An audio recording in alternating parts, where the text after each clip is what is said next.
Snowflakes, welcome back to My Kitten Reads. I'm Eleanor and this is my first Friday Reads of 2024. So it's Friday Reads for is it the 16th of February? I think it's the 16th of February. My watch is misbehaving. Yes, 16th of February. Woo! So yeah, it's Friday Reads. What have I actually read today? Well, not a lot, but because honestly, let's face it, the 15th of February is on Archive of Our Own, which is the really big fan fiction site. It's International Fanworks Day, but in a smaller community of writers that I follow and sort of lurk around because I really like their work, they celebrate Evil Author Day, where they post snippets of stuff that's being worked on, but on the proviso that it may never be finished, which can be frustrating, but I don't mind because I just love reading everything that these particular authors that they're playing around with. I like their concepts, I like their world building, I like the way they write character. So it's really fun to see what they've been working on. So that's honestly the last couple of days been keeping me occupied. But yes, I did read a chapter of Call Me Indian. Listen to a chapter of Call Me Indian, which is the biography, the memoir of Fred Sasakamoose, who's the Canadian Treaty Indigenous NHL hockey player from the 50s. So I did listen to another chapter of that, which was really good. Apart from that, haven't read much more, but I've got a few things on my list. I have realised, partly because I've been completely stressed out at work, which I usually am at this time of year, I've been comfort reading a bit, so there's been a lot of Austen variations going on. I have started Uncanny Magazine issue 51, which is I think the March-April, I want to say, issue from last year. So I'm about a third of the way through that. So that is underway and what I will probably read at... I didn't go to the gym tonight because I ended up getting distracted in town running errands, and it turned out it's Multicultural Festival weekend and I hadn't even realised, so I bought myself dinner. Anyway, but yes, so yeah, so that will probably, at least at the gym on Sunday, will be on my reading list for this weekend.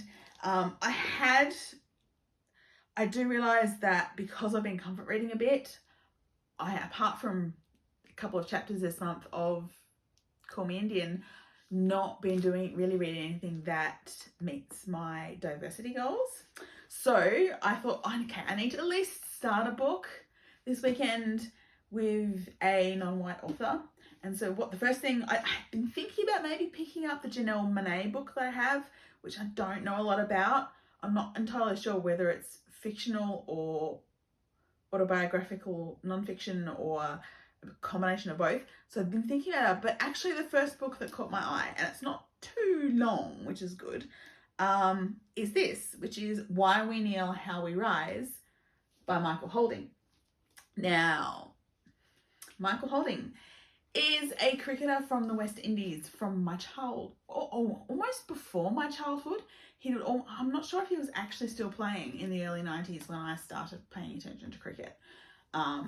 But after the George Floyd murder in the US, he spoke for the first time on television about the racism he experienced in his life as an international sports star. And he then received all these messages from other Black athletes who had experiences with racism. And of course, there was the whole kneeling thing in America with football, and so he's collected together a whole bunch of stories from all of these athletes about their experiences and his experience. Now, this was a gift from my bestie. Hi, bestie. And it's actually signed by Michael Holding, so that's really cool. But what really intrigues me is that it includes where is he? It includes Adam Goodes. Now, if you are Australian, you probably know the name Adam Goodes.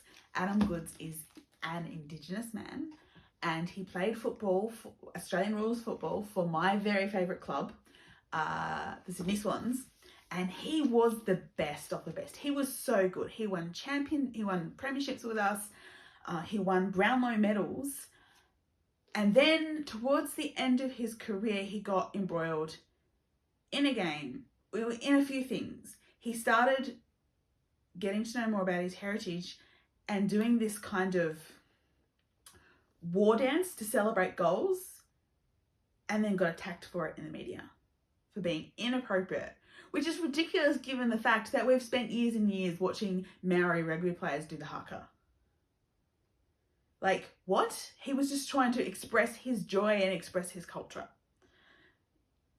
Like, I don't think the dance he was doing was particularly traditional, but it felt right to him, and he can express his culture in whatever way he wants to. The second thing that happened was he was racially abused by a very young fan of an opposing team, and he called her out. Not publicly, like he went and he asked for her to be removed. Like, basically, she got removed from the game, she and her family.